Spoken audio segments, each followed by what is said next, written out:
உண்மை வெல்லும் புதிய நேரத்தில் வரும் திங்கள் முதல் வெள்ளி வரை இரவு 8:30 மணிக்கு நமது கலைஞர் தொலைக்காட்சியில் ஜெயிச்சும் கொடுத்திருக்காரு. ஓ சார், என்னோட கம்பெனில என்னதான் பிரச்சனை?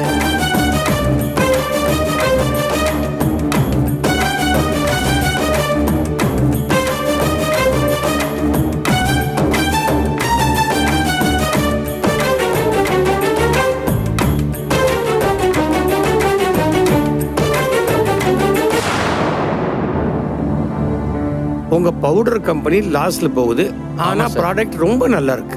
Yes sir. அதானே உங்க பிரச்சனை? ஆமா சார். ரொம்ப சிம்பிள். சொல்லுங்க சார். நீங்க ஒண்ணு பண்ணுங்களேன். அதாவது உங்க பவுடர் விலை 100 ரூபாய், உங்க காலி டப்பாவை திருப்பி கொடுத்தா 10% டிஸ்கவுண்ட்னு சொல்லுங்க.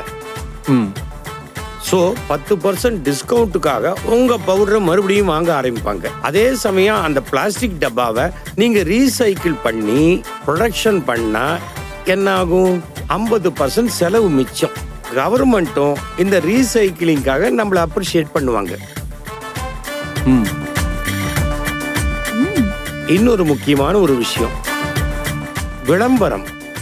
விளம்பரம் செய்யும் போது மற்ற கம்பெனி பவுடரை விட நம்ம கம்பெனி பவுடர் எவ்வளவு தரமானது, எவ்வளவு மலிவானது அதை சொல்லுங்க. ஆட்டோமேட்டிக்கா ஜனங்க வாங்குவாங்க. இன்னும் சில டெக்னிக்கல் டீடைல்ஸ் இருக்கு, எல்லாத்தையும் இப்பவே ஃப்ரீயா சொல்ல முடியாது.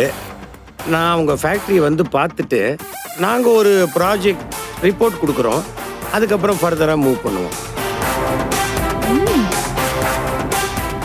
சார், எனக்கு என்ன சொல்றதுன்னு தெரியல சார். உங்ககிட்ட நிஜமா நான் இவ்வளவு எதிர்பார்க்கவே இல்லை sir. I am very happy sir. ரொம்ப ரொம்ப தேங்க்ஸ் சார்.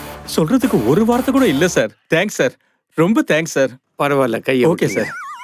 அங்கிள், நான் இந்த மாதிரி நினைச்சு கூட பார்க்கல. நாங்க 6 மாசமா இந்த கம்பெனி எப்படி மூட போறோம், இந்த சரக்கெல்லாம் எப்படி விற்க போறோம்னு யோசிச்சுட்டு இருந்தோமே தவிர இந்த மாதிரி ஐடியா தோணவே இல்ல. சான்ஸே இல்ல அங்கிள். நீங்க ரொம்ப பிரில்லியன்ட்னு அப்பா சொன்னது எனக்கு இப்பதான் புரியுது. ஒருத்தரோட உருவத்தை பார்த்து எடை போடக்கூடாதுமா. ரூபா, நீங்க தப்பா நினைக்கலனா எங்க கம்பெனிக்கு வர no no uncle, Sundaram uncle எங்க ப்ராப்பர்ட்டி. அவரோட ஐடியா எங்களுக்கு மட்டும்தான். சும்மா சொன்ன அங்கிள்.